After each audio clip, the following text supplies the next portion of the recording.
Cats. Happy Groundhog Day to you and yours. And Andy, less than 40 days until Selection Sunday. Well, I'm never a fan of Punxsutawney Phil because he's always wrong.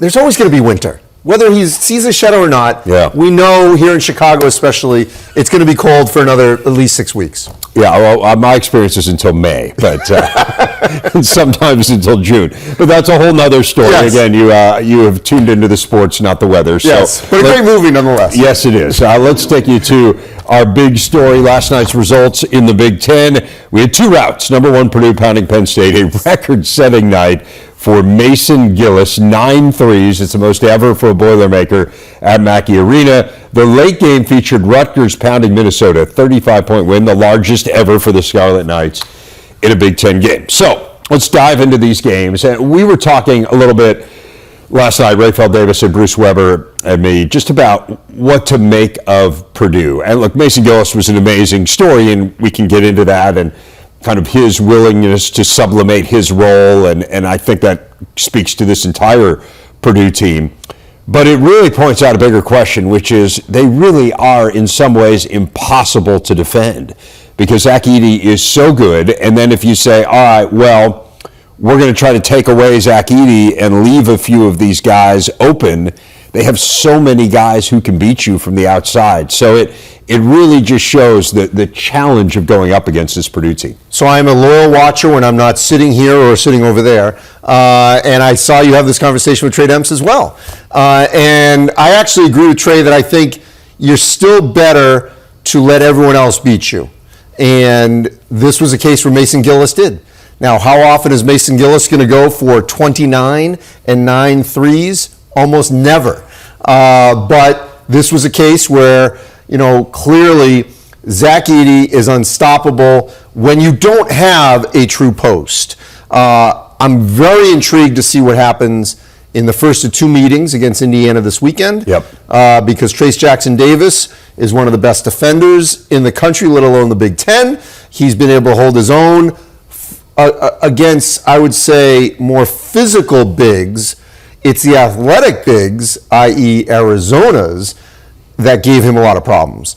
And that'll be an issue, I think, for him going forward in the NCAA tournament, depending upon matchups. But I think the bigger guy, actually, TJD, can get around and have, some success with. So this will be an interesting matchup.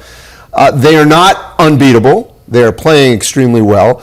I think they're playing better than when they almost lost to Nebraska, obviously, in overtime. But think about back to the MLK Day. The Michigan State, it's not that far, it's not that long ago, a couple of weeks ago, and Michigan State was within a whisker of beating them. Tyson Walker went off for 30. I do think that's what has to happen. Someone has to have a game like that where you're going for 30, 25, you name it, especially from the guard position where they're not as strong, even though they've got good freshmen. That's where I think they are vulnerable. Agree 100%. And I do think there's also this notion of just freshmen down the stretch. Their freshmen have been really good, but it's untested in terms of when you have an all-freshman backcourt and you head into the dog days of February here where you, again, you've just been at this for a long time, a lot longer time than a typical high school season. And then you get into March, and then you get into the quick turnarounds of March Madness. I'm not saying those guys can't handle it. I'm just saying we don't have evidence one way or the other. Matt Painter has talked a lot about this. I spoke about it with him. He believes that the fact that both Braden Smith and Fletcher Loyer come from basketball families and basketball backgrounds will help them a lot, that they kind of understand what is ahead of them. I would ask you this, and you make great points. I mean, look, Purdue's had a number of close games. I mean, it's not like they have beaten everyone. Maryland at home. Absolutely. So it's not like they've beaten everyone in the manner in which they beat Penn State last night. And I don't think anyone is suggesting they're unbeatable. If you are suggesting that, then you haven't really watched them closely, because it is clear they can be beaten. They have been beaten. They've been beaten at home by a good Rutgers team. I guess what I'm curious about is, and you have a perspective on this that maybe some others at the network won't have, like, where do you think they stack up against some of these other truly elite teams in the country? Because you're right. I mean, look, anyone can have a guy have a good day. We could have a day where all of their perimeter scorers struggle, and somebody does kind of go with that strategy of let's let all those other guys try to beat us and they can't do it. I mean, all of those are possibilities. But let's say they're playing at a really good level. Let's say they're playing at a level similar to what they did last night. Kind of then what? Who can stack up against them? Who can give them a challenge? Well, so I thought it was interesting when you go back to the Gonzaga game. So at that time, Julian Strawther was not playing as well for Gonzaga.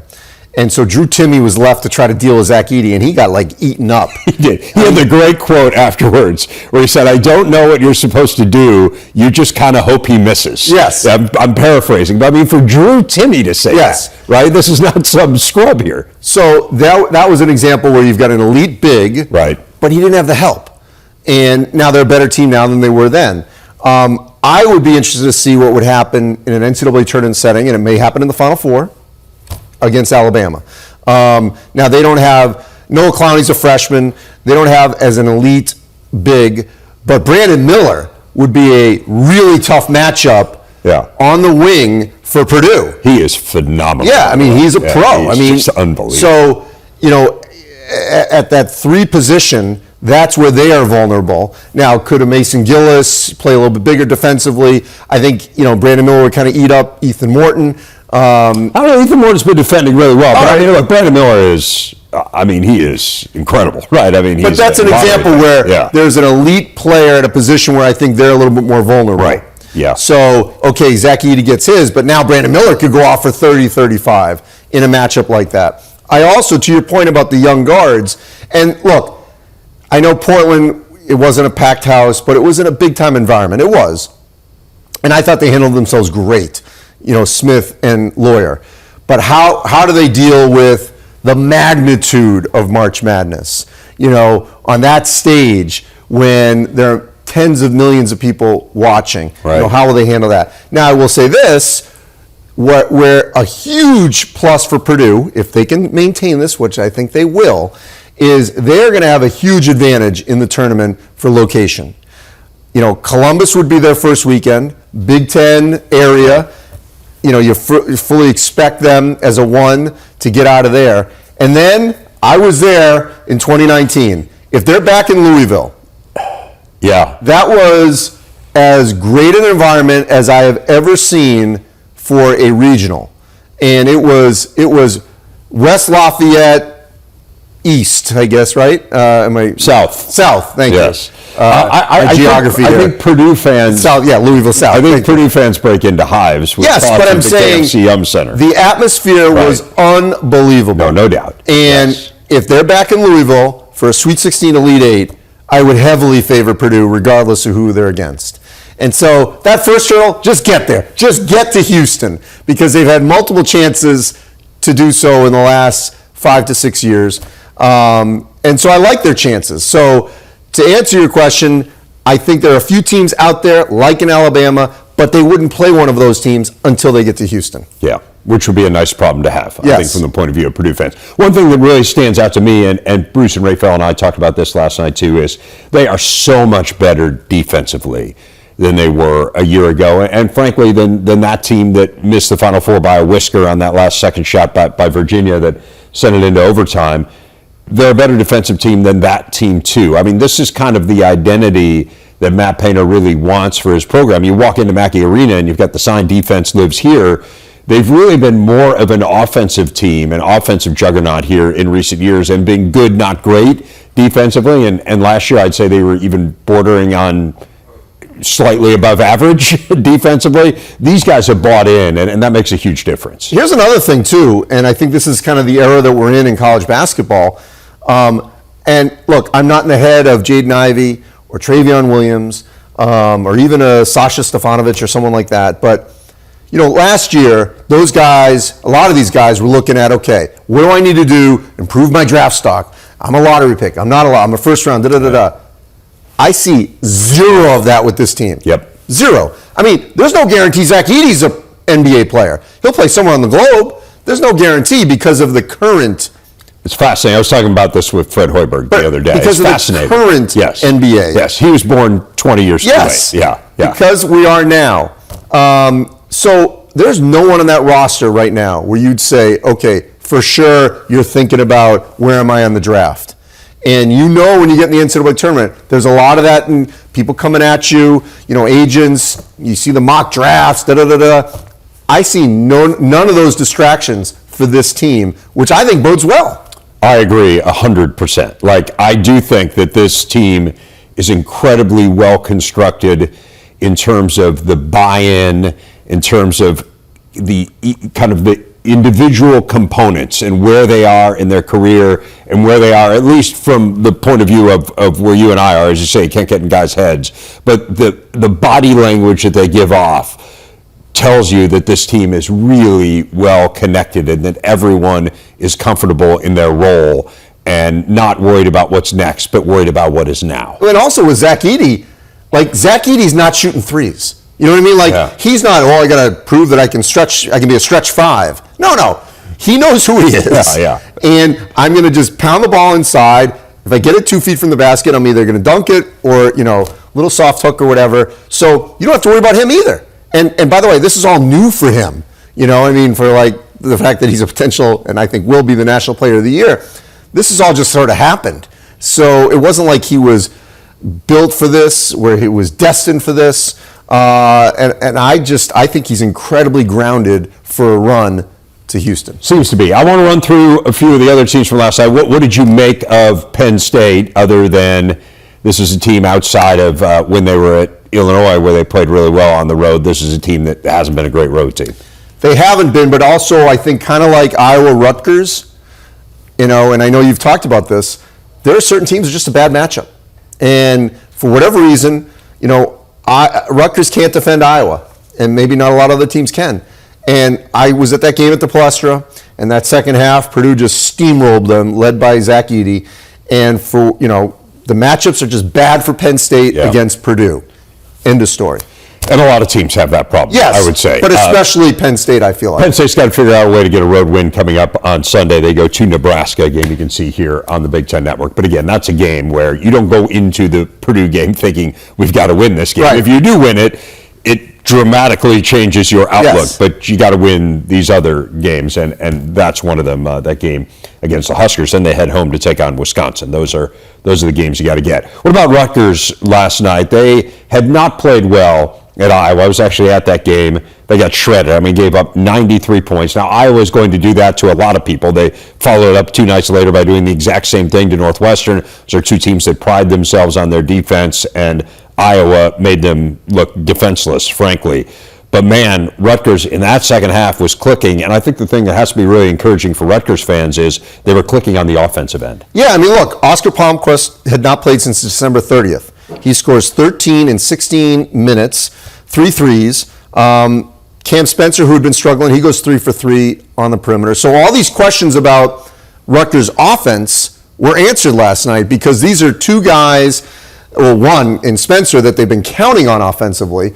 And then now, if you suddenly can get some production off the bench from Palmquist, you've already got Andre Hyatt, who has produced at times.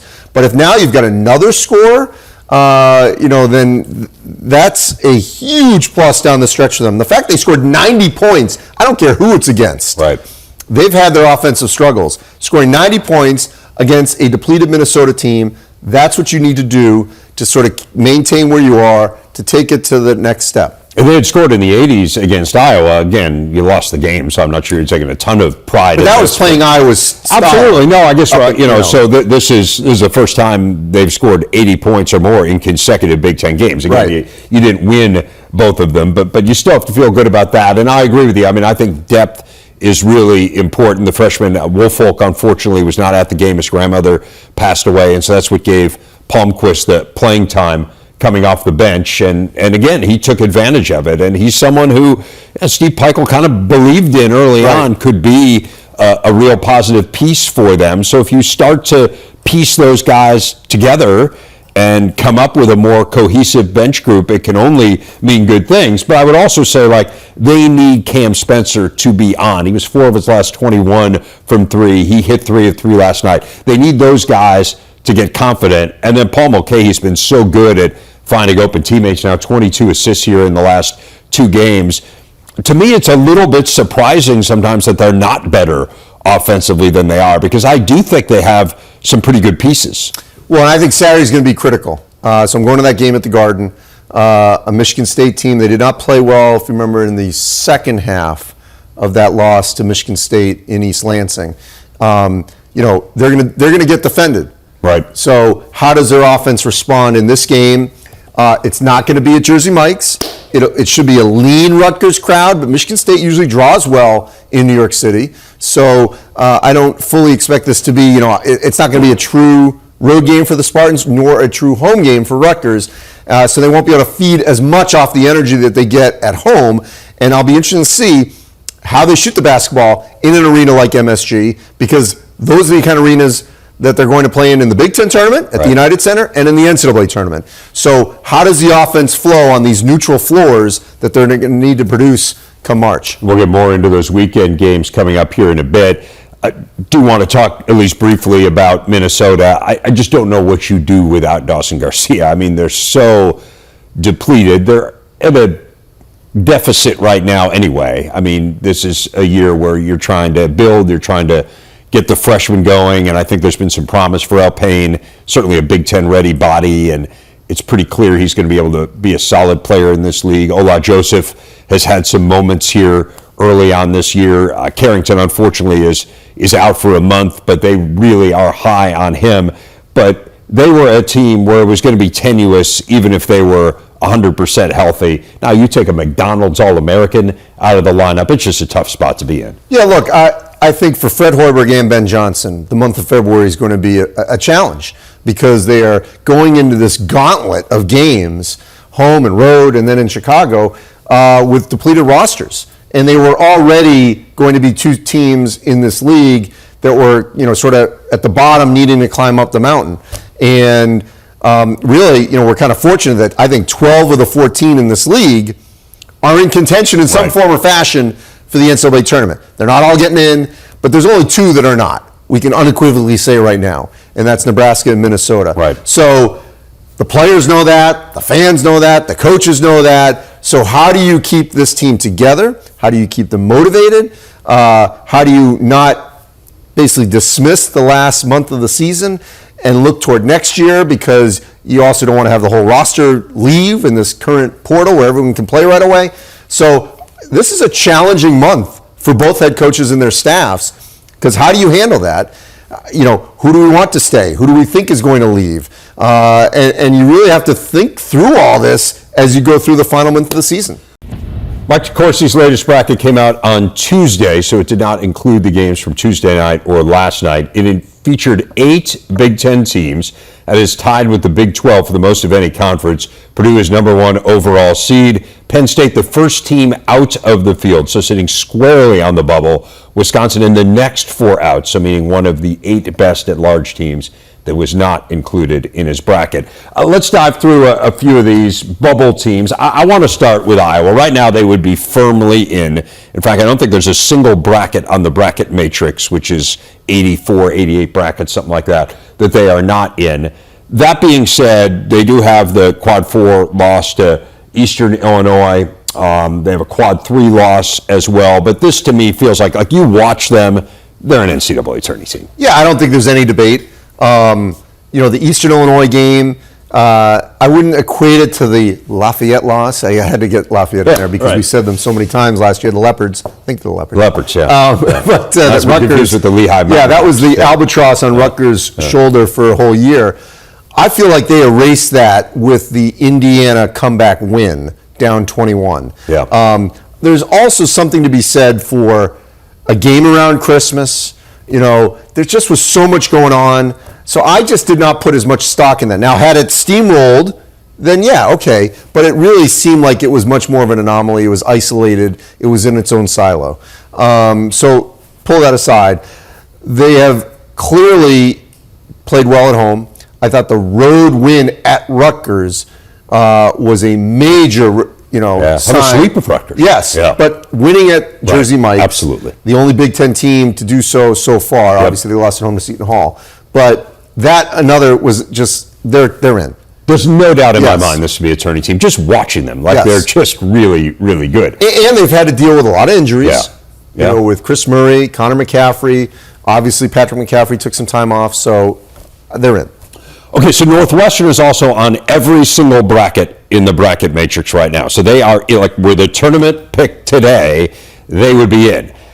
But you look at them, and really more so you look at their schedule. Their schedule is absolutely brutal here down the stretch. When you look at the Bart Torvik rankings of schedules, he has them as number 2, the second toughest schedule in the Big Ten. They need some more wins, and there aren't really any easy wins on there. No, I mean, we said this before, that there's only 2 teams right now that you could argue are completely out of any kind of postseason discussion. So they're at the bottom, Minnesota, Nebraska. Everyone else is fighting for their lives right here in some form or fashion. I mean, look at this. They got Michigan tonight, then they're at Wisconsin, at Ohio State. Now, all 3 are winnable. That's a manageable stretch given the rest of their schedule. Then you get to a 3-game homestand that is brutal, but flip it around, it's opportunity. Purdue, Indiana, Iowa. I mean, just get one of those. You're getting a big-time win in the Big Ten with one of those home games. Now, you lose all 3, yes, real trouble, especially depending on what happens in these 3 in advance. But I think the fact they took care of business after the COVID pause, winning 3 straight in a row, including a road game in there, which, yes, it was at Nebraska, but that's not easy. It was a quick turnaround right from Wisconsin at home. That was significant, the fact that they were able to do that so well. And so, you know, the other thing with them is that Pitt game, which we thought at the time was going to be a horrible loss. It was by margin, but Pitt then goes and sweeps North Carolina. That's great. Really okay? Good. Yeah, they're a tourney team. Yeah, they're a tournament team. Yeah. Auburn has now played much better. That was a 1-point loss in Mexico. So those sort of losses early don't look bad on paper at all. They also have really good road wins, right? Yes. They're the only team to beat Indiana at Indiana, and they're one of 2 teams to beat Michigan State at Michigan State. The other one was Purdue. Right. So that's some pretty good company to be. And again, they just need to figure out a way to win 4 more games. Like, that's really what it comes down to. If they can get to 500 in the league, probably should be. And by the way, timing for them, great timing of when they played Illinois. Yeah, fair point. You know what I mean? Like, that win's going to look better and better and better. Right. But they got him at the right time. Yeah. And blasted him. That's interesting. So we will see. They have no losses outside quad 1 and quad 2. Tonight's a quad 3 game against Michigan. Crazy. Technically, it is crazy. And if there's one game where you think the COVID pause could be the issue, I would say it's tonight, because they're on 1 day of rest and Michigan hasn't played since the weekend. So we shall see. Maryland, like Northwestern, no losses outside quads 1 and 2. Unlike Northwestern, they don't have those signature road wins. This has been a great home team, though. Yeah, and look, Kevin Willard knew that they were going to be good at home. They got the 3 in a row that we were talking about, and the third one was the best one against Indiana. So they came home after what we've talked before about. I thought they played so well against Purdue a couple Sundays ago that I think started this. They didn't win it, but they were down there in the last couple possessions. But think about what they've got coming up here. You know, they've got 2 games against Penn State. We'll see what happens there. They got to go to Michigan State. They have to go to Ohio State.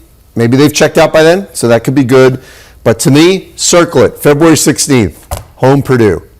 You know, I think Maryland is going to be much higher than that 11 seed Mike has, which at this moment in time is where they are. And, you know, if they can beat Purdue, they're going to skyrocket, I think, on that seed line. They have the 3rd easiest schedule the rest of the way, according to Bart Torvik. Yet to win a conference road game. You got to win. I mean, they head to Minnesota on Saturday. And they have Minnesota twice. Yeah, they have Minnesota twice, which is part of why their schedule is considered easier. Penn State is the first team out. I would look at them and say they just need more quality wins. They only have 4 wins in quads 1 and 2 combined, but they don't have anything that's damaging on their resume. No, and again, I look at these sort of chunks of time here in February. At home, Wisconsin, Illinois, Minnesota. Those are all 3 winnable games for them, especially if they get Illinois. It would be a sweep of the Illini. To me, those are those 3 critical games for them. They go to Nebraska. That's a winnable game. That's their next game. That's another one to chalk that up for them. I don't expect them to win at Maryland, but who knows? And then they go to Ohio State, sort of in this 6-game stretch. And we don't know about the Buckeyes. So on that slate, it's sort of like, okay, you want to be in tournament team? You've got opportunities here. Win these games. And they have 3 really nice wins against tournament teams already on their resume in Illinois, Indiana, and Iowa. The Illinois game, of course, was on the road. And one quick thing to go back, if they could have gotten that we didn't know at the time, Clemson right now is in first place in the ACC. Right, double overtime Loss in the ACC Big Ten Challenge. That would have looked so good at this point. Let's go to Wisconsin. They've made 22 of the last 23 NCAA tourneys. So they have a ton of work to do. Huge. I mean, they've lost 6 of 7.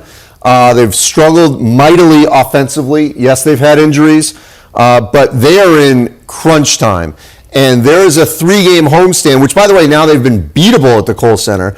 They are not a team that intimidates you on the court or in the crowd right now. That needs to change. But they've got a stretch where they've got Michigan, Rutgers, and Iowa. Okay? You could win all 3 of those. And I think you kind of feel like you have to. They also have Northwestern coming this weekend. Those are home games you got to win. Yeah. You want to be in the NCAA tournament, win those home games. You do that, then they should be in that first 4 territory. Man, I think about that Kansas game. Oh, Bobby Pettiford. I mean, if you get it's the only basket he had. He lost on a last-second shot. If you get that game, your resume looks so different right now. And then also you're playing Tennessee.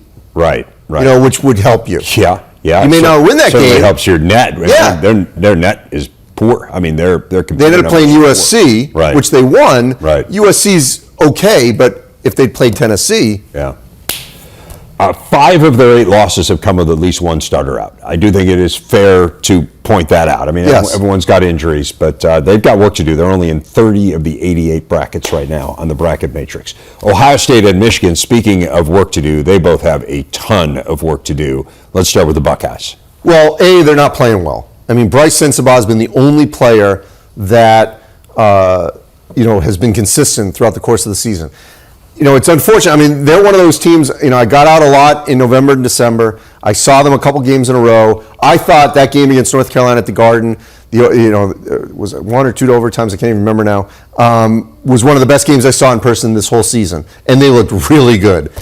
And I don't recognize this team right now. I mean, it's just that I know Zed Key's had injuries, but they've not been consistent either defensively, offensively. I think they have the talent to get over the hump, to get back in. They've got opportunities. I know we've talked about don't give up on Ohio State. I haven't either yet, but they got to start winning some games, like now. Yes, tonight would be a good place to start for both them and Wisconsin. I mean, it's really whoever gets the win between Ohio State and Wisconsin tonight, I think that direction, they got a little bit of momentum. Right, they're still 29th in the net, which is crazy. So, I mean, they played a great schedule. No doubt. So if you get a few wins here, your computer numbers are strong, and you start to make a case.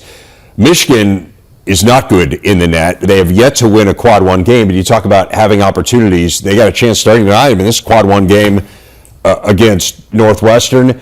They have that loss to Central Michigan, but they have 6 quad 1 games left. So I look at Michigan. They've got an All-American. They got a pro in the backcourt. I can't sit here and believe they won't make a run. Again, very difficult schedule. They got a stretch where they got to go to Rutgers. But they want a difficult schedule. Yes. Because they need quad 1 wins. Well, and here's a little truth here behind the curtain of networks. Michigan consistently has a backloaded schedule. It's much like Duke in the ACC. The networks don't want Michigan to have all their great games in December and January early when not everyone's paying attention. CBS, Fox, you name it, ESPN, they want Michigan later in the season against the good teams. And so they got at Rutgers, at Illinois, at Indiana, all coming.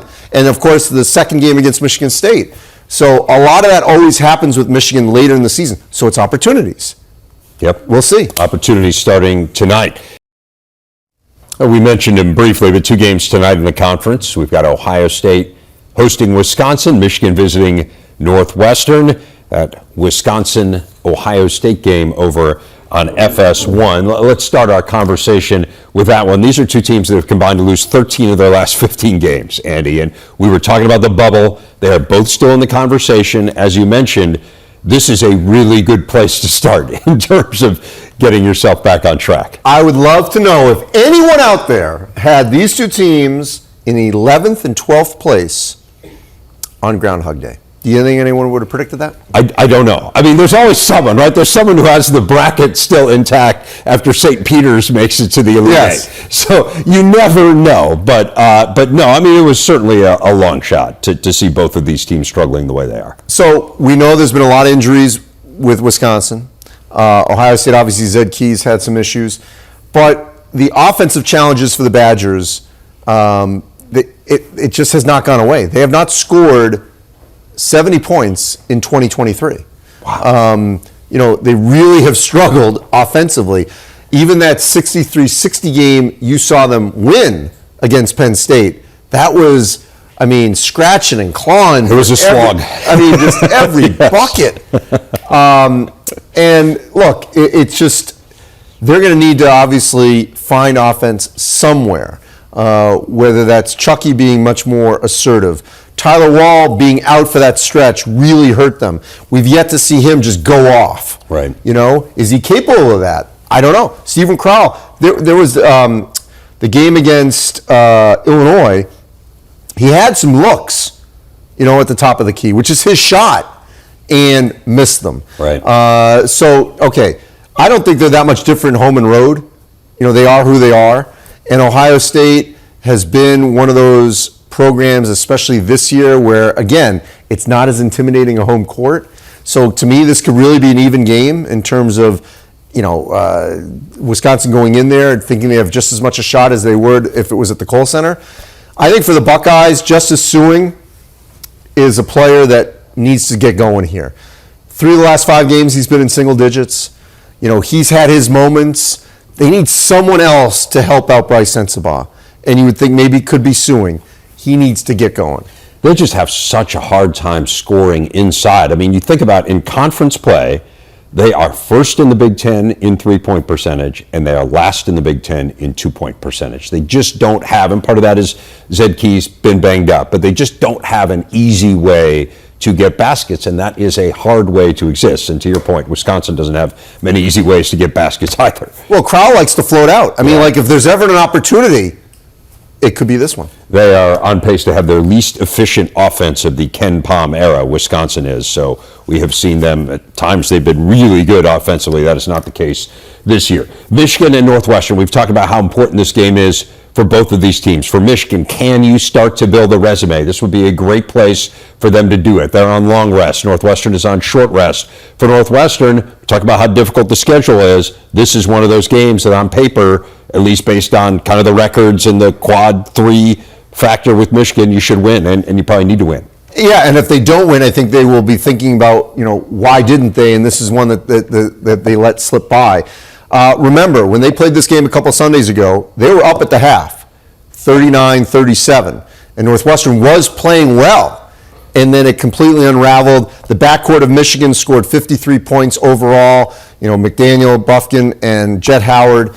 Now Boo Boo had a great game in that game. He had 22, but he didn't get a lot of other help.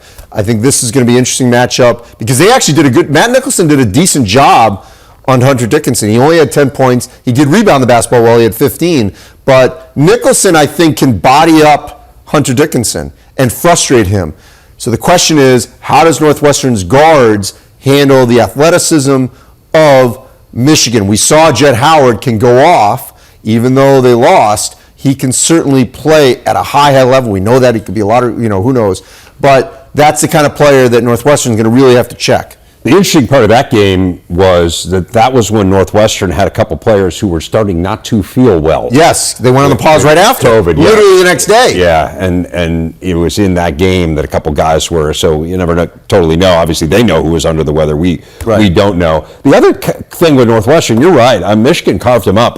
This is the thing that no one is talking about because their defense has been the story for them this year.